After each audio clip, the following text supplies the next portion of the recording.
राधा वल्लभ श्री हरिवंश। आइए जानते हैं तीर्थ यात्रा के दौरान मासिक धर्म आ जाए तो दर्शन करने चाहिए या नहीं।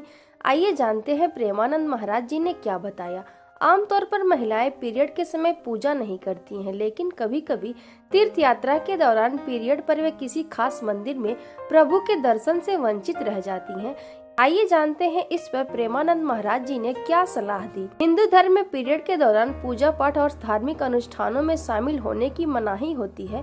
आमतौर पर महिलाएं पीरियड के समय पूजा नहीं करती, लेकिन कभी कभी तीर्थ यात्रा के दौरान पीरियड आने पर वे किसी खास मंदिर में प्रभु के दर्शन से वंचित रह जाती हैं। हाल ही में वृंदावन के प्रसिद्ध संत प्रेमानंद महाराज जी के सामने एक महिला ने यह सवाल रखा, तो आइए जानते हैं प्रेमानंद महाराज जी ने इस सवाल पर क्या कहा और तीर्थ यात्रा के दौरान पीरियड आने पर महिलाओं को दर्शन करना चाहिए या नहीं। क्या था सवाल।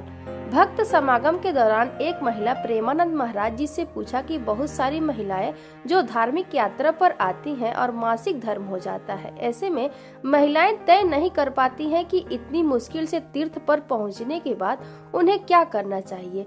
भारत में पीरियड के दौरान पूजा पाठ करने या दर्शन करने को लेकर अधिकतर महिलाओं के मन में इस तरह के संशय रहते हैं।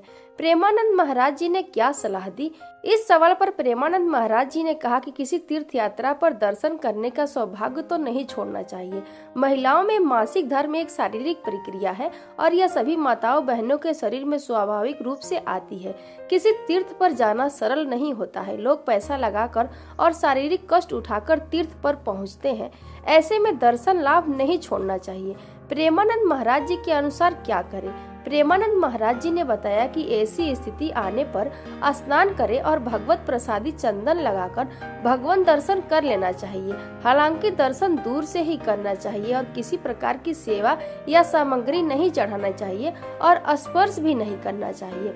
मासिक धर्म निंदनीय नहीं है। प्रेमानंद महाराज जी ने बताया कि महिलाओं को हर माह आने वाला मासिक धर्म कोई निंदनीय बात नहीं है, बल्कि ये तो वंदनीय बात है। उन्होंने बताया कि महिलाओं ने देवराज इंद्र की ब्रह्म हत्या को अपने ऊपर लिया था, वे अपराधी नहीं है। देवराज इंद्र के वृत्तासुर का वध करने पर उन पर ब्रह्म हत्या का पाप लगा था। ब्रह्म ऋषियों ने इंद्र को इससे बचाने के लिए इस पाप को विभाजित कर दिया था।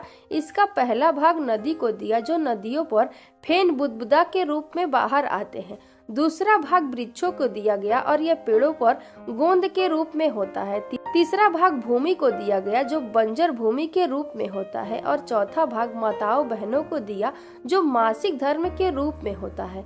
प्रेमानंद महाराज जी ने कहा कि महिलाओं के लिए मासिक धर्म निंदनीय नहीं है, बल्कि वंदनीय बात है। उन्होंने त्रिभुवनपति देवराज इंद्र के इस पाप को अपने ऊपर लिया है। अगर ये जानकारी आपको अच्छी लगी तो एक लाइक और शेयर जरूर कीजिएगा।